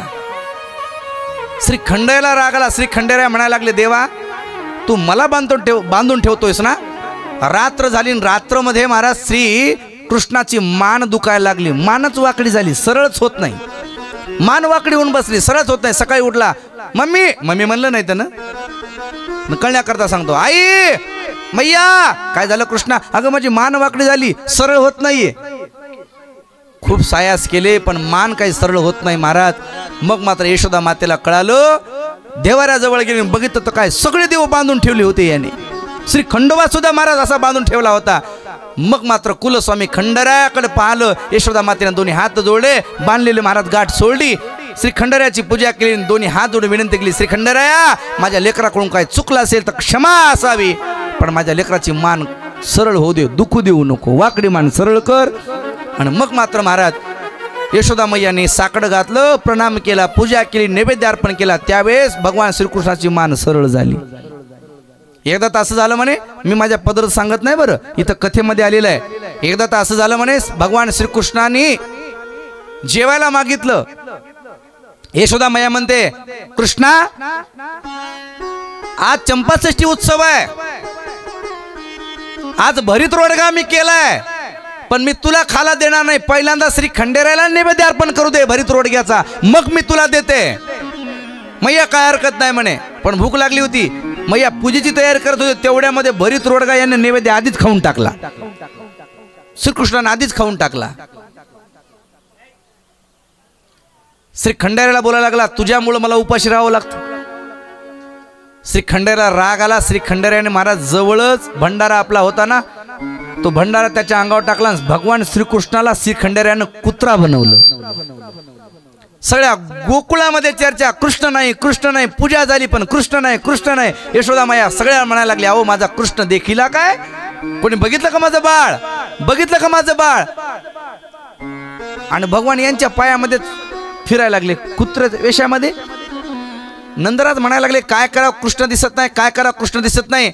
तेवढ्यामध्ये मग मात्र नारदजी आले. चंपाषष्ठीचा उत्सव बघण्यासाठी नारदजी आले होते. नारदजींकडे पाहिलं, नंदराज नाराज होते. नारदजी म्हणायला लागले, काय झालं. अरे म्हणे कृष्ण दिसत नाही म्हणे, एवढ्या सणासुदीचा कृष्ण दिसत नाही. कुठे कुठे, पायामध्येच महाराज कृष्ण फिरतायत पण कोणाला दिसत नाहीत. आणि मग मात्र महाराज नारदाने सांगितलं, श्री खंडेराय कोपलेत, नाराज झालेत त्यांचा नैवेद्य खाल्यामुळे. तुम्ही जेजुरी गडावर जा, भंडारा उधळण करा, खोबरं उधळण करा, भगवंताची माफी मागा, मग तुम्हाला कृष्ण मिळेल. लगबगीने महाराज, नंदराज, यशोदा मैया, गोकुळातले काही माणसं सगळेजण गोकुळावरून महाराज महाराष्ट्रामध्ये जेजुरी गडावरती आले. आणि जेजुरी गडावरती आल्यानंतर महाराज येता सांग पद्धतीने कोटंबे भरलं, तळी भरण्याचा कार्यक्रम केला, भगवंताची पूजा केली, भंडारा खोबरं उधळलं. आणि मग मात्र दंडवत धारण केला आणि सांगितलं, माझ्या लेकराचं काही चुकलं असेल तर मला क्षमा असावी, याचना सादर केली. काही करा, माझा कृष्ण मला परत करा. आणि मग श्री खंडेराय प्रसन्न झाले. आणि मग कुत्रा वेशातल्या श्रीकृष्णाला मानवरूप महाराज पुन्हा प्राप्त झालं. आणि म्हणून भगवंताच्या विरोधात कधीच कोणती वस्तू करायची नाही. जेजुरीला जर जायचं असेल तर इथं म्हणलं पाहिजे मला जेजुरीला जायचंय, पुण्याला जायचंय, आणि इथून जर म्हटलात तुम्हाला आम्हाला जेजुरी जाता जाता दर्शन घेऊन पुढे जाईल, आणि दर्शन जर नाही घेतलात तर त्यामध्ये तोटा आपलाच आहे, देवाचा काही नाही. पौराणिक कथा सांगतात, एकदा रामदास स्वामी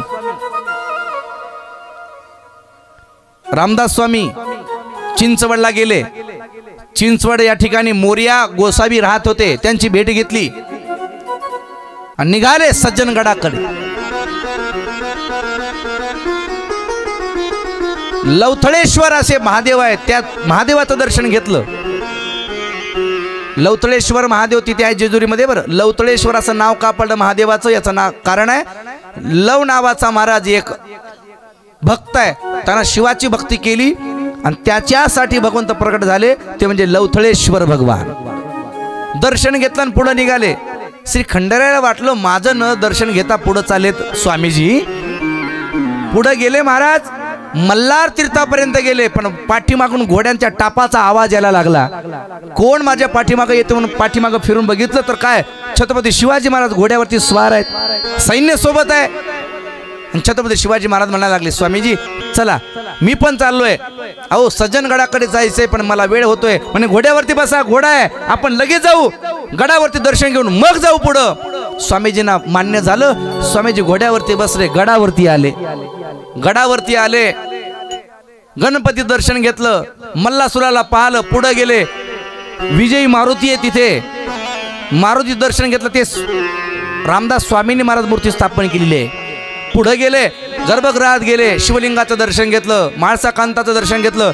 आणि मग बाहेर येत आहेत, त्यांना वाटलं छत्रपती शिवाजी महाराज दिसत नाहीत. बाहेर महाराज येऊन बघतायत तर काय गाभाऱ्याच्या, तर गडावर घोडाही नाही, छत्रपती शिवाजी महाराजही नाही. आणि मग त्यांना प्रचिती आली, अरे बापरे म्हणे, आपण मार्तंड मल्हारीचं न दर्शन घेता आपण सज्जनगडाकडे जात होतो, पण आडवं आपण येत होतोय म्हणून आपल्याला हा संकेत दिलाय. मग मात्र दोन्ही हात जोडे मार्तंड मल्हारीला म्हणायला लागले, प्रभू प्रभू माझी आज चूक झाली, तुमचं न दर्शन घेता मी पुढे चाललोय. आज छत्रपती शिवाजी महाराजांच्या वेशामध्ये मला दर्शन दिलंय, धन्य धन्य तुमचा महिमा आहे. आणि मग रामदास स्वामी शरण आले आणि तिथे महाराज पश्चिममुखी मारुतीरांची त्यांनी स्थापना केली. म्हणून त्यांची सेवा करणे ही अत्यंत महत्वाची गोष्ट आहे. साधी रामदास स्वामीकडून साधी चूक झाली होती तर त्यांना महाराज गडावर बोलवून घेतलं. आपण महाराज किती चुका करतोय, एवढं नमवलेलं आहे, एवढं नमवलेलं आहे. औरंगजेब या खानाला सुद्धा खंडेरायानं नमवलेलं आहे. ज्यावेळेस महाराष्ट्रामध्ये स्वारी करून आला होता औरंगजेब, त्यावेळेस मात्र महाराज सगळे शिव मंदिर पाडायला लागला, निस्तनाबूत करायला लागला, हिंदू बहिणीवर अत्याचार करायला लागला. औरंगजेब चालून गेला, त्याला कळालं मल्हारगड अर्थात जेजुरीगड खूप उत्तम आहे आणि तिथं आपल्याला जायचंय म्हणे, स्वारी करायची म्हणे तिथे.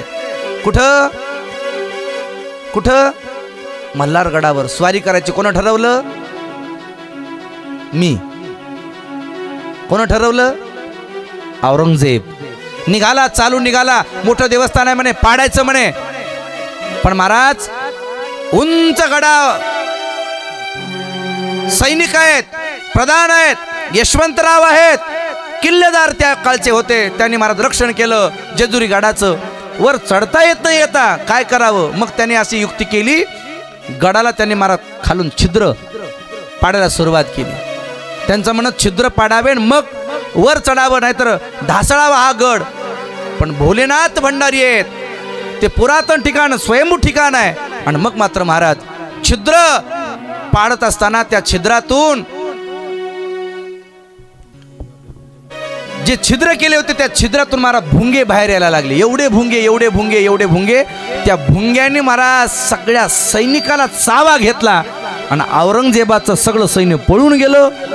त्या भुंग्याला साधारण भुंगा म्हणत नाहीत महाराज, ते मल्हारी मार्तंड मल्हारीचे ते भुंगे रक्षक आहेत.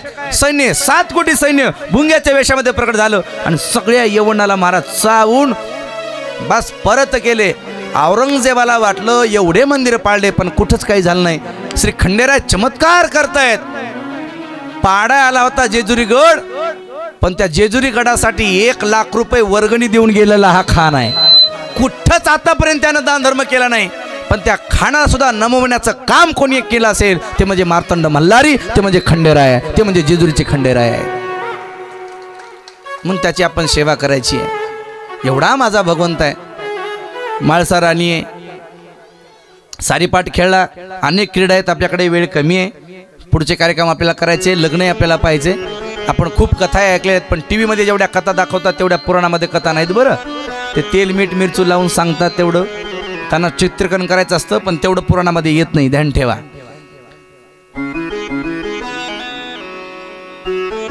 माळसाईचा शाप लागला, भगवंत म्हातारे झाले आणि म्हातारे होऊन महाराज निघाले. पण त्या म्हातारे वेशामध्ये भगवंताला महाराज पुढं क्रीडा करायची होती. एक जगाला दाखवायचं होतं महाराज भक्तासाठी मी काय करू शकतोय. 12 वर्ष जेजुरी गडाचा महाराज त्याने त्याग केला. म्हाळसा राणीच्या शापामुळे म्हातारपण आलं. पण महाराज इथं चंदनपुरी आलेले देव म्हाळसा राणीला कळालं. म्हाळसा राणी नाराज झाली. पण देव म्हणायला लागले म्हाळसा राणीला का कळत नाहीये, तिनं गणपतीच्या आणि माझ्या साक्षीनं पण केला होता आणि संकल्प सोडला होता की मी जशी मांडीवर बसते तसंच जया नावाच्या दासीला मी मांडीवर बसवणार आहे. हे का कळत नाही तिला. हे प्रेमाची महाराज दोर अतूट नातं करण्यासाठी चंदनपुरी महाराज तपस्या करणारी म्हाळसा राणी आहे. आपलं बानाई सतत शिवभजन करते. बानाईचा सांभाळ केला तो धनगर जमातीचा आहे. त्याचं नाव आहे आजामेळ. त्याचं नाव काय आजामेळ. म्हणून धनगराची कन्या असं म्हटलं जातं. आणि मग मात्र महाराज तपानुष्ठान करत करत करत बानाई उपवर झाली. बानाईच्या चंदनपुरी शिव मार्तंड मल्हारी महाराज धनगर वेशात आले. पण बाणाला सुद्धा महाराज कळालं नाहीये. कालांतराने मेंढ्या हरवल्या गेल्या. त्या मेंढ्या आणून देण्याचं काम भोल्या शंकराने केलं. आणि पाहता पाहता बाणाईच्या वडिलांना अर्थात आजामेळ धनगराला सुद्धा प्रचिती यायला लागली. हा धनगर आपल्या घरी राहतो, या साधारण धनगर नाहीये. आणि मग त्याला कळालं हा साधारण आहे, हा कोणतरी चमत्कारी धनगर आहे. आणि बाणाईला कळालं दुसरा कोणी नाही. तर बाणाईला स्वप्नामध्ये दृष्टांत झाला, मी तुझ्यासाठी जेजुरीकडे सोडून तुझ्यासाठी इथं आलोय. आणि मग बाणाला सुद्धा कळालं माझ्यासाठी हे मार्तंड मल्हारी इथं आलेत. आणि मग मात्र महाराज बाणाई सोबत भगवंतांनी विवाह सोहळा संपन्न केला. आणि विवाह सोहळा करून बाणाईला घेऊन राजधानी जेजुरीकडे या ठिकाणी श्री खंडेराय आले. एवढं सुंदर चरित्र आपल्याला ऐकायला मिळतंय. ही खंडेरायाचीच कृपा आहे. भक्ताकडून सेवा करून घेण्याची महाराज विचार प्रवृत्त होणं ही खंडेरायाचीच कृपा आहे. म्हणून आपण त्याच्यासाठी महाराज आपण भक्ती केली पाहिजे आणि त्याच्या सेवेमध्ये अविरत अखंडित आबाधित आपण त्याचं नामचिंतन केलं पाहिजे. बाणाईचा विवाह सोहळा कसा संपन्न झाला याचा देखावा म्हणून महाराज इथं सप्ताह कमिटी मंडळाने सुंदर देखावा केलेला आहे. 2 मिनिटांमध्ये या ठिकाणी नवरदेव नवरी येणार आहेत. सुंदर लग्नाचा कार्यक्रम या ठिकाणी संपन्न होणार आहे. चला नवरीचे मामा नवरीला घेऊन या. चला 2 मिनिटांमध्ये आजूबाजूला थांबलेली मंडळी चला. नवरदेव नवरीचं आगमन होणार आहे आणि लगेच लग्न सोहळा संपन्न होणार आहे. ऐका ऐका इकडे बघा, माझ्याकडे बघा, माझ्याकडे बघा इकडे. 1 मिनिट प्लीज. हा उद्या कथेची सांगत आहे. उद्या कथेची सांगत आहे. उद्या सकाळी ठीक 8 वाजता पालखी सोहळा निघेल. बरोबर. उद्या पालखी सोहळा निघणार आहे. उद्या पालखी सोहळ्याला सगळ्यांना राहायचंय बरं प्रदक्षिणेसाठी. दुपारपर्यंत 2-3 पर्यंत पालखी सोहळा होईल. नंतर नगर भोजन होईल. आपण खेळून खेळून येतो, दमतो ना, जेवायला पाहिजे. त्याच्यामुळं 2 वाजता आलं की नगर भोजन होईल. 6 पर्यंत पंक्ती चालतील आणि नंतर मग 6 ते 9 या वेळेमध्ये कथा होईल. आणि 9 वाजता कथेची सांगता होईल, महाआरती होईल. आणि परवाच्या दिवशी फक्ताने फक्त भगवंताचं लग्न सोहळा संपन्न होणार आहे. संध्याकाळी अभिषेक झाला की मग 7 वाजता आपलं लग्न सोहळा संपन्न होणार आहे. म्हणून उद्या शेवटचा दिवस आहे कथेचा. म्हणून उद्या दिवसभर पालखीसाठी आणि संध्याकाळी कथेसाठी यायचंय. आणि कथेला येत असताना पूजेचं साहित्य घेऊन यायचंय. पूजेचं साहित्य सगळ्याला माहिती आहे काय काय लागतं. वस्त्र, फळं, पुष्प, नारळ, घडल ते काही दक्षिणा असेल म्हणा. पण पूजेसाठी उद्या सर्वांनी मल्हारी मार्तंड